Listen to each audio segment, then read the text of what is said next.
Right guys, final part. Still undusted. The only thing that's left to do is put a wee driver in. Still painting him. He just slid in past the door. So done all the weather. Got the decimals on. Our lights are in. Our hose has to be connected up till the plane. The B-17. There's a wee cap that goes on the end there, the wee nozzle. I'll put that up when I find out the exact location for the fuel. We're close to it anyhow. So we weathered it all up. It didn't come out too bad. So just lights it.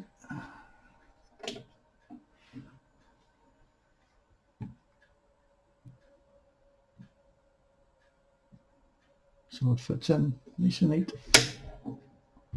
with our B-17.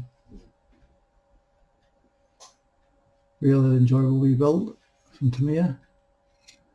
Can't fault it. Build it again? Yep, not a problem. So there you go guys. Done and dusted. So up next is the complete diorama. I should have that up in the next couple of days. So thanks for watching and I'll speak to you all later.